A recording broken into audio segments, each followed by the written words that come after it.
तो हेलो दोस्तों, एक बार फिर से बहुत बहुत स्वागत है हमारे यूट्यूब चैनल RKITI में। तो दोस्तों, जैसा कि आप लोग जानते हैं, UPPCL TG2 या बार्क या फिर ALP CBT2 जो भी प्रीवियस ईयर में एग्ज़ाम पूछा हुआ है उसका हम क्या करते हैं, इस वीडियो में डिटेल्स एनालिसिस कराते हैं।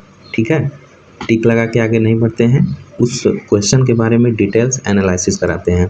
तो सभी जो भी तैयारी कर रहे हैं छात्र हैं या फिर जो भी ITI में लर्नेड है यानी पढ़ रहे हैं अभी, तो वो लोग सभी हमारे चैनल को ज़रूर सब्सक्राइब कर लें और ज़्यादा से ज़्यादा अपने फ्रेंड सर्किल में फॉरवर्ड कर दें। और आगे आने वाले समय में दोस्तों, इलेक्ट्रीशियन का जो भी चैप्टर वाइज जो भी न्यूमेरिकल बनता है उसका भी हम वीडियो लेकर जल्दी आ रहे हैं। तो आप लोग ज़्यादा से ज़्यादा इसे फॉरवर्ड करें, शेयर करें और ज़्यादा से ज़्यादा मित्र को जोड़ने का काम करें। तो चलिए कुछ मोटिवेशनल लाइन के साथ इस सेशन को शुरू करते हैं। देखिए, ज़िंदगी खेलती भी उसी के साथ है जो खिलाड़ी बेहतरीन होता है। ठीक है, दर्द सबके एक से हैं मगर हौसले सबके अलग अलग हैं। कोई हताश होकर बिखर जाता है तो कोई संघर्ष करके निखर जाता है। दोस्तों, जब आप तैयारी के मोड में रहते हैं तो बहुत से आपका नीच ऊंच होता रहता है, आप कभी होपलेस होते हैं, कभी डीमोटिवेट होते हैं। तो ये सब को एक तरफ साइड में रख दीजिए, आप अपना निरंतर प्रयास करते रहिए, तैयारी करते रहिए। वैकेंसी जल्दी आने वाली है और 2024 में बहुत सारी ITI रिलेटेड बहुत सारी वैकेंसी आ रही है। और सबसे बड़ी ये खुशी है कि अब जो लेवल 1 है, ग्रुप डी का पोस्ट है, वह भी ITI पे हो चुका है। ठीक है, तो हाई स्कूल का जो भी MTech BTech या फिर जो नॉन टेक्निकल के थे, ग्रेजुएट थे, वह सब फॉर्म फिल करके मेरिट तो हाई कर रहे थे, लेकिन अब क्या है, वो कट जाएंगे क्योंकि ITI मांग दिया है। तो ITI जो भी छात्र किया रहेगा वह उसको भर सकता है। ठीक है, तो आप लोग अपना निरंतर तैयारी करते रहिए और वैकेंसी जल्दी आने वाली है। एक बेहतरीन तैयारी का आयाम दीजिए और आपका थ्योरी का क्लास अगर आप कंप्लीट कर दिए हैं तो हमारा जो ये सेशन चल रहा है, इस लेक्चर के माध्यम से आप प्रैक्टिस अच्छे से कर सकते हैं। तो चलिए फिर क्वेश्चन को स्टार्ट करते हैं। तो आज का पहला क्वेश्चन हमारा 240 वोल्ट के फेज वोल्टेज वाले 3 phase balance star connection system के लिए लाइन वोल्टेज क्या होगा। ठीक है, लाइन वोल्टेज पूछा है। देखिए, स्टार में जो होता है, स्टार कनेक्शन में VL बराबर √3 VPH होता है। ठीक है, इसमें जो होता है IL बराबर IPH होता है, यानी लाइन करंट बराबर लाइन वोल्टेज जो है बराबर होता है, इसमें line phase voltage phase current बराबर होता है, जबकि VL बराबर √3 VPH। तो आपसे यही पूछ रहा है कि लाइन वोल्टेज क्या होगा, जबकि VPH दे दिया है ना। तो निकाल लेते हैं। तो VL बराबर √3 इंटू VPH का मान दे दिया है 240 वोल्ट।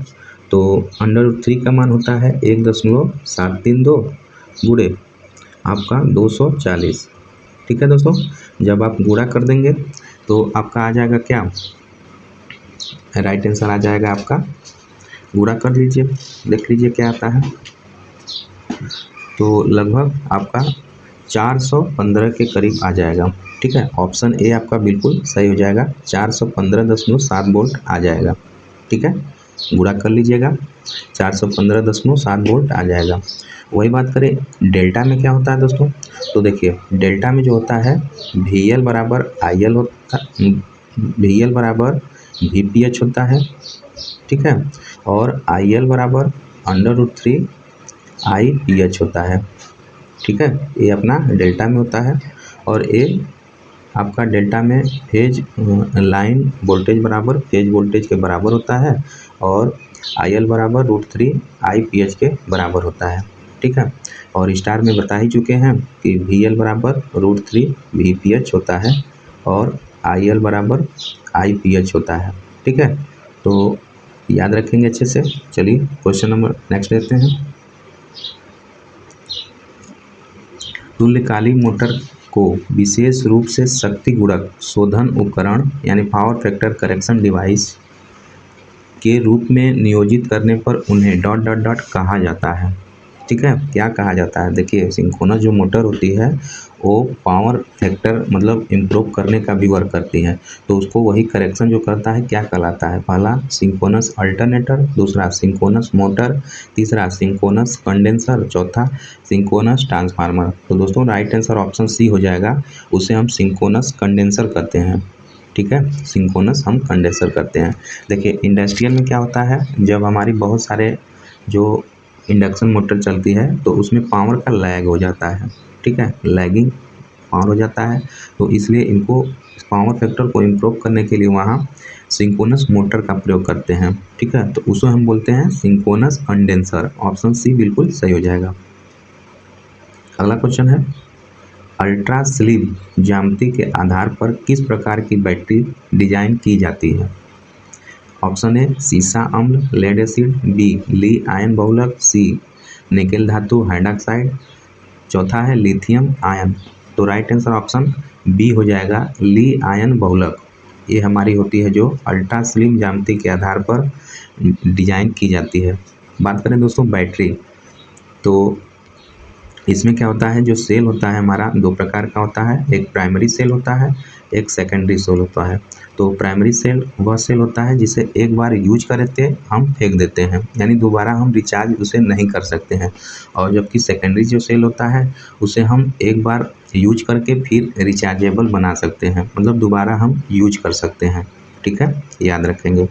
तो प्राइमरी जो सेल होता है उसमें जैसे आपका बहुत सारे वोल्टाइक सेल होता है, ये सब होता है, डाई सेल होता है, और सेकेंडरी सेल में आपका लिथियम जो सीसा अम्ल बैटरी, लेड एसिड बैटरी होती है, ये सब होती है।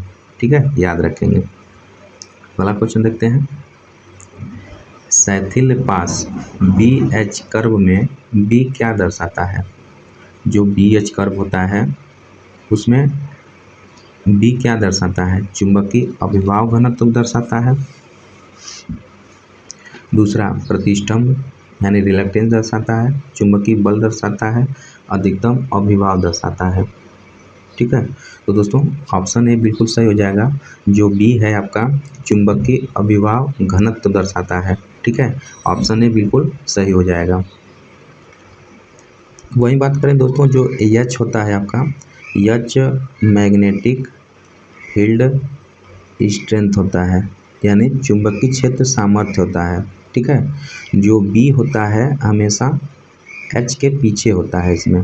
ठीक है, तो सैथिल पास में हम क्या करते हैं, जो नर्म लोहा हमारा होता है तो उसमें जितना ही पतला हमारा पात होता है, नैरो होता है, उतना हमारा सैथिल्य लास कम होता है। ठीक है, जितना भी हमारा पतला पास होता है उसमें सैथिल्य जो हानियाँ होती है यानी हिस्टैरिसीस हानियाँ होती है वह कम से कम होती है, और जितना हमारा पात मोटा होता है और सैथिल्य हानियाँ हमारी उतनी ज़्यादा होती है। ठीक है, तो यहाँ पे बीज का अर्थ है क्या? चुंबकीय अभिभावक घनत्व, और एच का अर्थ होता है मैग्नेटिक फील्ड स्ट्रेंथ। ठीक है, तो आई होप आपको क्वेश्चन अच्छे से समझ में आया होगा। अगला क्वेश्चन देखते हैं। अगला क्वेश्चन है दोस्तों, थ्री कला शक्ति में प्रकाशन भार के लिए केबल का प्रकार होना चाहिए। ठीक है, यानी for three phase power and lightning load के लिए types of cable must be 3.5 core, दूसरा है 3 कोर, तीसरा 4 कोर, चौथा 2.5 कोर।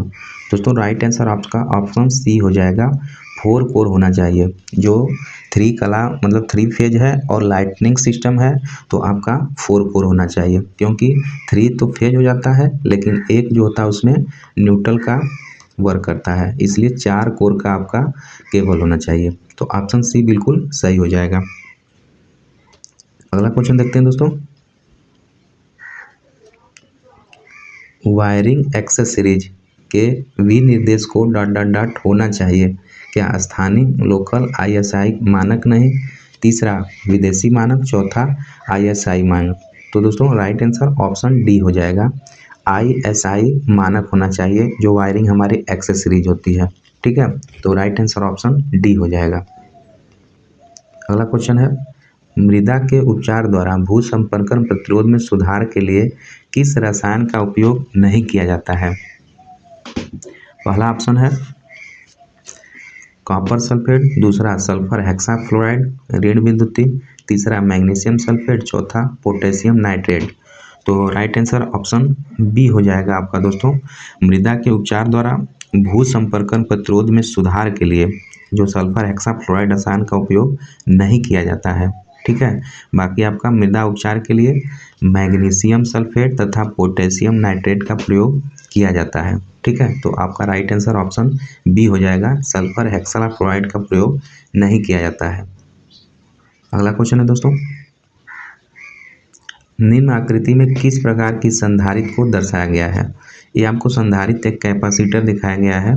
यह क्या दर्शाता है? पहला फिल्म संधारित्र प्रकार, दूसरा परावैद्युत संधारित्र, तीसरा है वैद्युत अपघटन संधारित्र, चौथा है आपका सिरेमिक संधारित्र। तो दोस्तों यह फिगर जो दिखाया गया है यह वैद्युत अपघटन संधारित्र का है।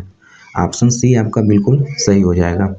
जो वैद्युत अपघटन संधारित्र होता है यह 500 वोल्ट तक वर्क करता है। ठीक है, और इसका जो प्रास होता है 1 माइक्रोफैरड से 1000 माइक्रोफैरड तक होता है। ठीक है, यह क्या करता है, सिर्फ डीसी सप्लाई पे वर्क करता है। किस पे वर्क करता है? डीसी सप्लाई पे काम करता है। और इसका प्रयोग बात करें तो फिल्टर पर्पज में अधिक प्रयोग किया जाता है। फिल्टर जो सर्किट होती है जो रिपल फैक्टर भूमिका घटक को दूर करने के लिए होता है उसमें ज़्यादातर प्रयोग किया जाता है। ठीक है, तो ये सब फैक्ट याद रखेंगे। अगला क्वेश्चन है, एक नियत डीसी स्रोत से एक नियत मतलब कांस्टेंट डीसी से स्रोत से डीसी मोटर की गति को नियंत्रित करने के लिए किस प्रकार के वैद्युत इलेक्ट्रॉनिक्स परिवर्तन कन्वर्टर का प्रयोग किया जाता है? पहला अर्ध नियंत्रित दृष्टिकारी, दूसरा चॉपर, तीसरा पूर्ण नियंत्रित दृष्टिकारी, चौथा एसी वोल्टा नियामक। तो दोस्तों जो वेरिएबल डीसी वोल्टेज होता है उसको कांस्टेंट डीसी वोल्टेज में जो चेंज करता है उसे हम चॉपर कहते हैं। तो ऑप्शन बी आपका बिल्कुल सही हो जाएगा। चॉपर का यही कार्य होता है कि जो वेरिएबल डीसी होता है उसे कांस्टेंट यानी फिक्स डीसी में चेंज करना। तो ऑप्शन बी बिल्कुल सही हो जाएगा। अगला क्वेश्चन हमारा, लौह चुंबकीय पदार्थ किससे बना होता है? तो देखिए दोस्तों, चुंबक में जो होता है 3 प्रकार का यह होता है। पहला एक फेरोमैग्नेटिक मटेरियल जिसे लौह चुंबकीय पदार्थ कहते हैं, दूसरा होता है पैरामैग्नेटिक मटेरियल जिसे अनुचुंबकीय पदार्थ कहते हैं, तीसरा होता है यह मैग्नेट का गुण होता है, तीसरा डायामैग्नेटिक मटेरियल होता है जिसे प्रतिचुंबकीय पदार्थ कहते हैं। तो फेरोमैग्नेटिक मटेरियल में क्या होता है, इसमें जो हमारे मैग्नेट को जो अपनी तरफ खींचने की 1 से 1000 तक मतलब ज़्यादा अट्रैक्शन करने की क्षमता होती है। ठीक है, और पैरा में क्या होती है, 1 से कुछ ज़्यादा अपनी ओर अट्रैक्ट करने की क्षमता होती है। और तीसरा डाया है यानी प्रतिचुंबकीय है, तो इसमें मैग्नेट बिल्कुल नहीं वस्तु को सटाता है अपनी तरफ, मतलब 1 से कम होती है, नेगेटिव में होती है। ठीक है, तो ये 3 प्रकार का इसका पिक्चर हो जाता है। तो बात करें फेरोमैग्नेटिक में जो पदार्थ क्या क्या होते हैं, तो याद रखेंगे आप फीकोनी, इसे याद रखेंगे फीकोनी यानी फेरस निकिल कोबाल्ट। ठीक है, फेरस निकिल कोबाल्ट। तो आपका राइट आंसर क्या हो जाएगा? ऑप्शन सी हो जाएगा। सी में देखिए लोहा यानी फेरस हो गया, नी से निकिल हो गया और सीओ से कोबाल्ट हो गया। तो राइट आंसर ऑप्शन सी हो जाएगा। ठीक है, और देखिए पैरा में क्या होता है, पैरा में कुछ मतलब 1 से ज़्यादा होता है, जैसे एल्युमिनियम वगैरह होता है, कुछ इसमें सड़ जाता है। ठीक है, और डाया में बिल्कुल नहीं सटेगा, इसमें लकड़ी लेंगे और भी माइका वगैरह ये सब ले लेंगे जो बिल्कुल नहीं मैग्नेट को अट्रैक्ट करता है, वो आपका डाई मैग्नेट ये हो जाता है प्रतिचुंबकीय में। तो आप याद रखेंगे राइट आंसर ऑप्शन सी हो जाएगा। लोहा निकिल कोबाल्ट लौह चुंबकीय पदार्थ बनाए जाते हैं। ऑप्शन सी बिल्कुल सही हो जाएगा। अगला क्वेश्चन देखते हैं दोस्तों, किसी प्रेरण मोटर के ध्रुवों यानी पोल्स को दोगुने करने पर गति पर क्या प्रभाव पड़ता है? देखिए जो प्रेरण मोटर होता है तो एक फार्मूला होता है NS बराबर 120 F/P। तो यहाँ पूछा है कि ध्रुवों को 2 गुना कर देते हैं। ध्रुव यानी P का मतलब पोल्स है, अगर इसको हम 2 गुना कर देंगे तो पूछ रहा है गति पर क्या प्रभाव होगा, तो गति हमारी आधी हो जाएगी। कैसे हो जाएगी, देखिए NS जो होता है इन्वर्सली प्रोपोर्शनल होता है P के, तो P को अगर 2 गुना करेंगे तो यह आधा हो जाएगा, ठीक है, तो यह आधा हो जाएगा। तो ऑप्शन देख लेते हैं, पहला गति 2 गुना हो जाएगी, गलत बात है। दूसरा गति अपरिवर्तित रहेगी, ये भी गलत है। तीसरा गति आधी हो जाएगी, बिल्कुल सही, ऑप्शन सी आपका बिल्कुल सही हो जाएगा, गति आधी हो जाएगी। चौथा है गति 1/4 हो जाएगी, गलत बात है। तो आपका NS जो होता है इन्वर्सली प्रोपोर्शनल होता है P के, P को 2 गुना करेंगे तो ये आधा हो जाएगा, ऑप्शन सी बिल्कुल सही हो जाएगा। अगला क्वेश्चन देखते हैं, वोल्टा वर्गीकरण के अनुसार 650 से 33,000 वोल्ट तक के बीच के वोल्टा परास को ... कहते हैं। पहला उच्च वोल्टा, दूसरा है अतिरिक्त उच्च वोल्टा, तीसरा निम्न वोल्टा, चौथा है मध्यम वोल्टा। तो दोस्तों जो आपका 650 वोल्ट से 33,000 वोल्ट तक होता है के बीच जो वोल्टा परास यानी वोल्टेज रेंज होता है उसे हम उच्च वोल्टेज कहते हैं, ठीक है, हाई वोल्टेज कहते हैं। तो बात करें वोल्टा के वर्गीकरण के अनुसार, तो जो लो वोल्टेज होता है, लो वोल्टेज के लिए 250 वोल्ट से नीचे सभी वोल्ट होता है, 250 के नीचे सभी वोल्ट होता है आपका लो वोल्टेज के कैटेगरी में आता है। मीडियम में यानी मध्यम वोल्टेज में क्या आता है, 250 से 650 तक आपका मीडियम वोल्टेज तक आता है। बात करें उच्च वोल्टेज, तो उच्च वोल्टेज यही जो 650 से 33 kV यानी 33,000 वोल्ट तक के बीच में ये सब आता है, उसे हम उच्च वोल्टेज कहते हैं, ठीक है। तो जैसा कि क्वेश्चन पूछा है 650 से 33,000 वोल्ट तक के बीच को वोल्टा जो रेंज होता है वह उच्च वोल्टेज का होता है, और निम्न वोल्टेज क्या हो जाएगा 250। यही बात करें मध्यम वोल्टेज, तो मध्यम वोल्टेज के लिए आपका 250 से 650 हो जाएगा, ठीक है। तो ये सब फैक्ट, एक्स्ट्रा फैक्ट जो है अच्छे से आप याद रख लेंगे। अगला क्वेश्चन देखते हैं, आकृति में दर्शाया गया कोर परास के पैरामीटर में कुंडलन अभिकल्प का मिलान करें। देखिए ये बाइंडिंग दिखाया गया है, आपको मिलान करना है कौन सा बाइंडिंग है। ऑप्शन पहला दिया है आपका डिस्क सर्पिल बाइंडिंग, दूसरा क्रॉस ओवर कुंडलन, तीसरा सर्पिल कुंडलन, चौथा बेलनाकार कुंडलन। तो दोस्तों यह जो फिगर दिखाया गया है आपका राइट आंसर ऑप्शन डी हो जाएगा, यह बेलनाकार कुंडलन दिखाया गया है, ठीक है। यह जो कुंडलन दिखाया गया है आपका बेलनाकार कुंडलन दिखाया गया है, राइट आंसर ऑप्शन डी हो जाएगा। अगला क्वेश्चन देखते हैं, किसी अल्टरनेटर की आवृत्ति को परिभाषित करने वाला सूत्र है। देखिए यह सूत्र जो होता है बहुत ही इम्पॉर्टेंट होता है, ठीक है। आप देख रहे होंगे हम हर एक सेट में इस रिलेटेड एक क्वेश्चन जरूर ला देते हैं ताकि आपको मेमोरी रहे, याद रहे। तो फ्रीक्वेंसी देखिए मेनली फार्मूला NS बराबर 120 F/P होता है, जहां NS सिंक्रोनस स्पीड होता है, F फ्रीक्वेंसी और P पोल की संख्या। तो F बराबर क्या हो जाएगा NS P/120। तो ऑप्शन में देख लेंगे NS 120 P/120।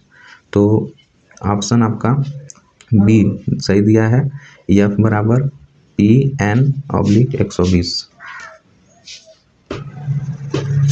तो ऑप्शन क्या हो जाएगा, ऑप्शन बी बिल्कुल सही हो जाएगा, F बराबर PN/120, ठीक है। तो इसको फार्मूले के आप दोस्तों बहुत ही अच्छे से याद रखेंगे। ये फार्मूले बेस्ड क्वेश्चन है, हर एग्जाम में इससे रिलेटेड या तो फार्मूला पूछ देता है या तो इससे रिलेटेड क्वेश्चन 1 से 2 जरूर पूछ देता है, ठीक है। क्योंकि यह इंडक्शन मोटर में भी फार्मूला यूज किया जाता है और सिंक्रोनस मोटर अल्टरनेटर में भी यूज किया जाता है, इसीलिए 3 चैप्टर को मिलाकर हर एक एग्जाम में 1-2 क्वेश्चन इससे रिलेटेड जरूर पूछ देता है, तो आप जरूर याद रखेंगे। तो ऑप्शन बी बिल्कुल सही हो जाएगा। अगला क्वेश्चन है, किसी पैरामीटर के द्वितीयक में प्रेरित EMF किस राशि के सीधे समानुपाती होता है, ठीक है। तो देखिए पहला दिया है सेकेंडरी लोड के, दूसरा प्राथमिक कुंडलन में वर्तनों की संख्या के, तीसरा flux density in the core area, चौथा है आपका पीरियड ऑफ फ्रीक्वेंसी। तो दोस्तों हम जानते हैं जो ईएमएफ समीकरण सेकेंडरी का होता है वह क्या होता है, E2 बराबर 4.44 F B max N two. तो यहाँ पे E2 जो होता है समानुपाती बी मैक्स होता है, ठीक है, यानी flux density in the core के सीधे समानुपाती होता है। तो राइट आंसर क्या हो जाएगा, ऑप्शन सी हो जाएगा आपका, सीधे समानुपाती होता है फ्लक्स डेंसिटी के, ठीक है। ईएमएफ जो होता है फ्लक्स डेंसिटी के सीधे समानुपाती होता है, ऑप्शन सी बिल्कुल सही हो जाएगा। अगला क्वेश्चन है हमारा, परिपथ में दिए गए फिल्टर का नाम पहचान करें। तो फिल्टर दिया गया है, तो यहाँ देख रहे होंगे आपका क्या है, इंडक्टर लगा हुआ है।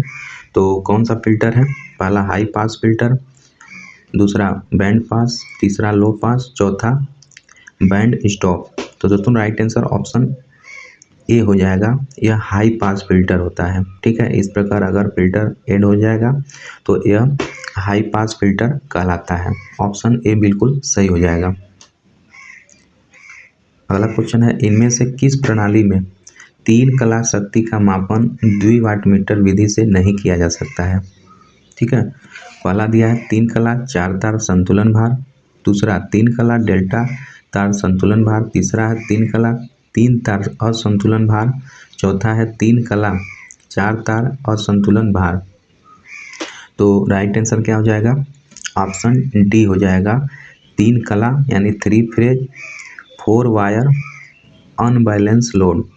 अनबैलेंस लोड को हम 2 वाट मीटर विधि से नहीं नाप सकते हैं, ठीक है। बाकी 3 फेज 3 वायर अनबैलेंस को नाप सकते हैं, सिंगल फेज डेल्टा तार संतुलन को माप सकते हैं, और 3 फेज 4 वायर बैलेंस लोड को माप सकते हैं, लेकिन 3 फेज 4 वायर अनबैलेंस को मेजर नहीं कर सकते 2 वाट मीटर विधि से। ऑप्शन डी बिल्कुल सही हो जाएगा। अगला क्वेश्चन है, 12 वोल्ट बैटरी के लिए कितने लेड एसिड सेल को समूहीकृत किया जाता है और उन्हें कैसे जोड़ा जाता है। तो दोस्तों सबसे पहले बताना चाहेंगे कि जो बैटरी होती है वह 2 प्रकार से जुड़ती है, एक श्रेणी क्रम में और दूसरा समानांतर क्रम में। तो अगर श्रेणी क्रम में हम बैटरी को जोड़ते हैं तो उसमें वोल्टेज का मान बढ़ता है, यानी वोल्टेज का मान ज़्यादा हो जाता है। वही बात करें उसे हम अगर समांतर क्रम में जोड़ते हैं तो करंट का मान ज़्यादा होता है, वोल्टेज का मान सेम रहता है, ठीक है। तो ऑप्शन देख लेते हैं, पहला समांतर में 6 सेल, दूसरा समांतर में 12 सेल, तीसरा श्रेणी में 12 सेल, चौथा श्रेणी में 6 सेल।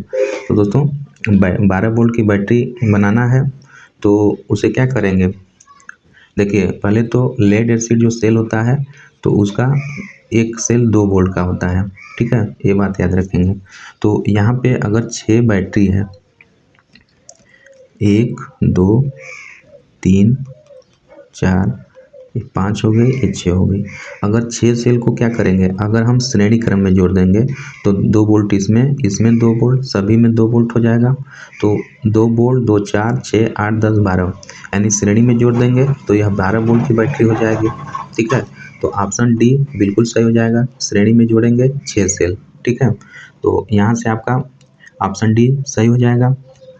देखिए वही कहता कि समांतर में अगर 6 सेल जोड़ देंगे तो वोल्टेज क्या हो जाएगा, तो अगर समांतर में 6 सेल हम जोड़ेंगे तो वोल्टेज हमारा 2 वोल्ट ही रहेगा, वोल्ट कोई परिवर्तन नहीं होगा, बस इसमें क्या होगा करंट का मान बढ़ जाएगा समांतर में जोड़ने पे, ठीक है। तो आई होप आपको समझ में आया होगा अच्छे से। तो यहाँ पे 12 वोल्ट की बैटरी दिया है तो यहाँ पे श्रेणी में 6 सेल हो जाएगा, जुड़ जाएगा तो 12 वोल्ट बन जाएगा, ऑप्शन डी सही हो जाएगा। अगला क्वेश्चन हमारा दोस्तों, दिए गए विकल्पों में से कौन सी मोटर उच्च प्रारंभिक आघूर्ण विकसित करने में सक्षम है। पहला single phase motor shaded pole बिल्कुल नहीं होती है, शेडेड पोल बहुत कम हार्स पावर की होती है और बहुत कम इसका टार्क होता है इसमें। दूसरा परमानेंट डीसी मोटर, तीसरा है स्क्वायरल केज इंडक्शन मोटर, चौथा आपका है रिपल्सन मोटर। तो दोस्तों इस जो है ऑप्शन के हिसाब से ऑप्शन डी बिल्कुल सही हो जाएगा। जो रिपल्सन मोटर होता है उसका जो स्टार्टिंग अपना उच्च प्रारंभिक आघूर्ण विकसित करने में सक्षम होता है। ठीक है, तो ऑप्शन डी आपका बिल्कुल सही हो जाएगा, रिपल्सन मोटर। बात करें सिंगल फेज मोटर, तो सिंगल फेज मोटर हमारी सेल्फ स्टार्ट नहीं होती है।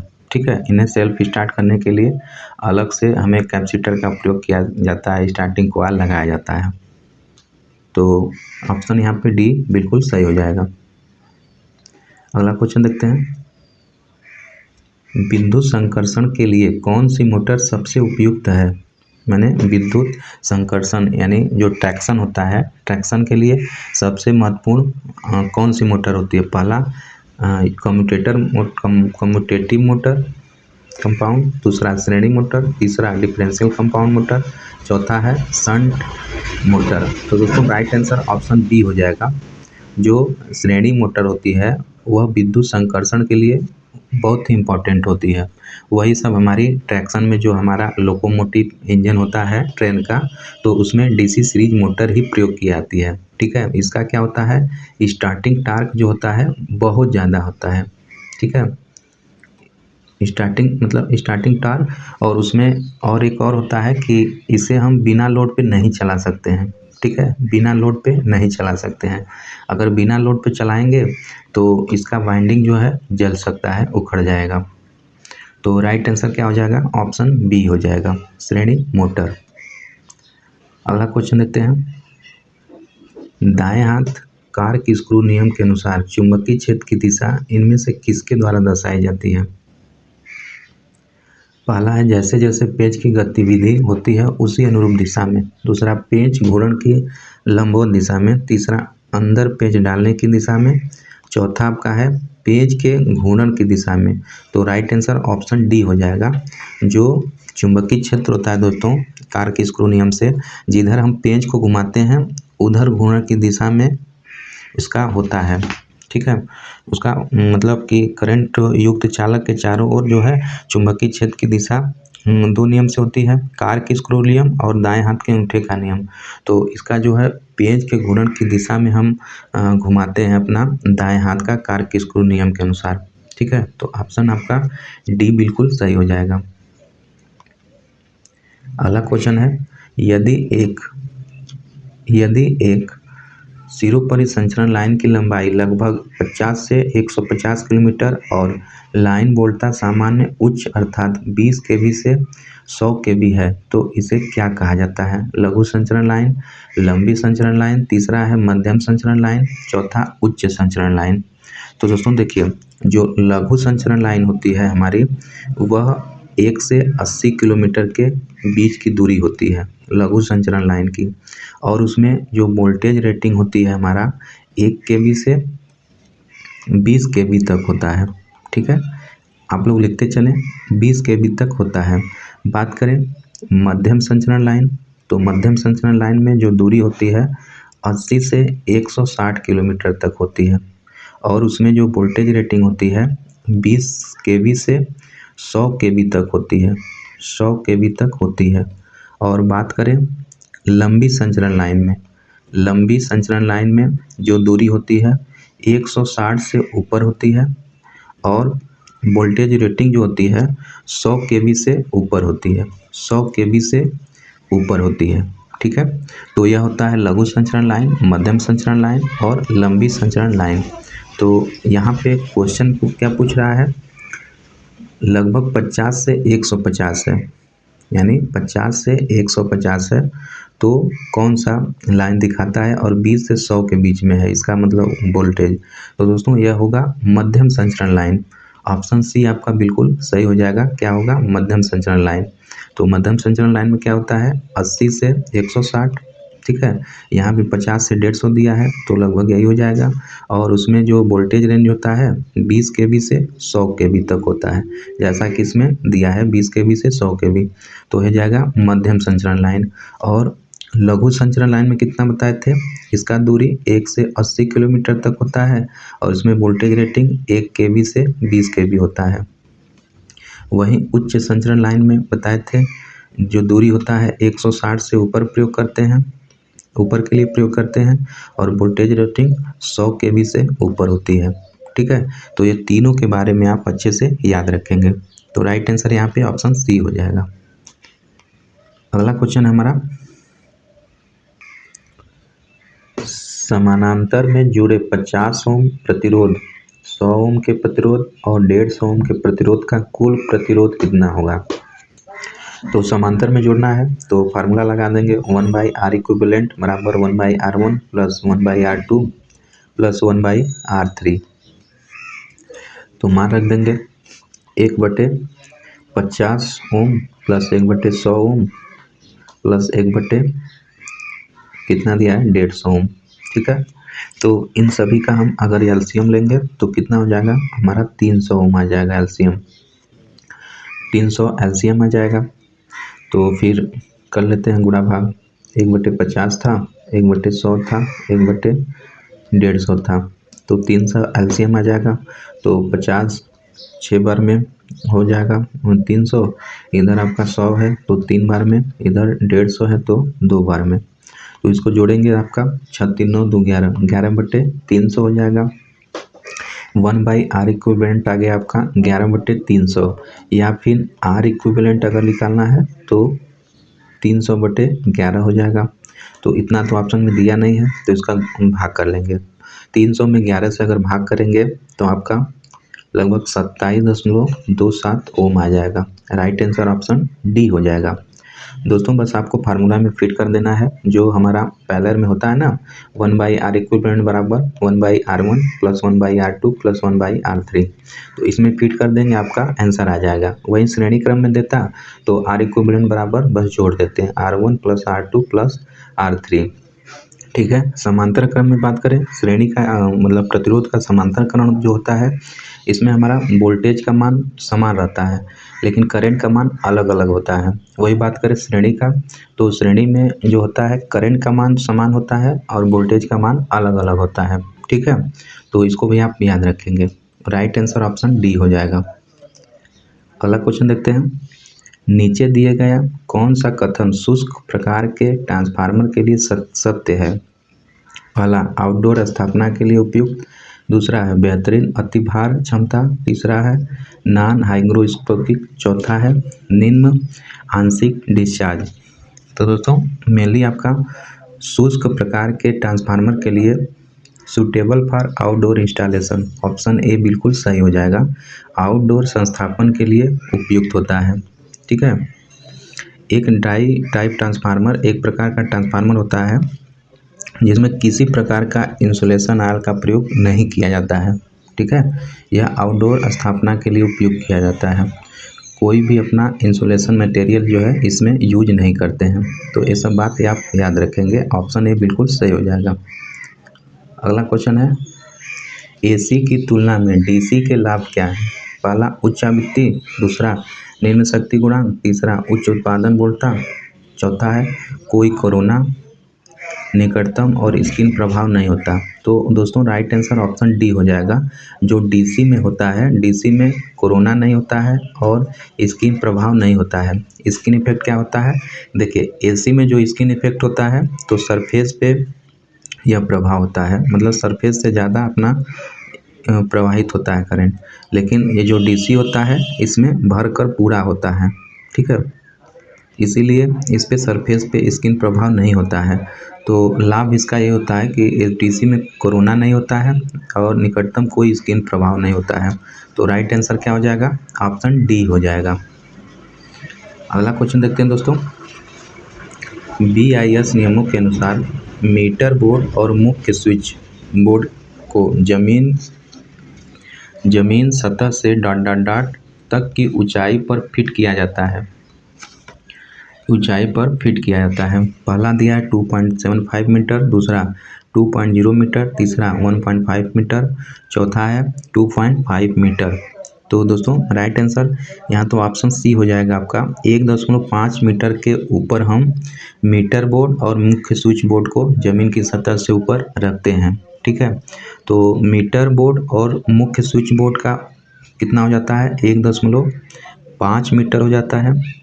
बात करें स्विच बोर्ड, जो स्विच बोर्ड होता है उसको हम 1.25 मीटर तक रख सकते हैं ऊपर, ठीक है, 1.25। वहीं जो लैंप होता है, लैंप को कितना ऊपर लगाना चाहिए ज़मीन से, तो 2.5 मीटर। ये जो दिया है ऑप्शन डी में, यह लैंप का आपका है। लैंप को 2.5 मीटर ऊपर रख सकते हैं। और बात करें पंखा का, तो पंखा का 2.75 नहीं तो 2.55 मीटर ऊपर रखते हैं, मतलब यहाँ नीचे से, ग्राउंड से, ठीक है। तो ये सब आप याद रखेंगे। फिर से एक बार बता देते हैं। देखिए, मीटर बोर्ड और मुख्य स्विच बोर्ड के लिए 1.5 होता है। वही बात करें लैंप के लिए, जो बल्ब होता है 2.5 मीटर होता है। और पंखे के लिए 2.75 या 2.55 भी देता है तो सही हो जाएगा।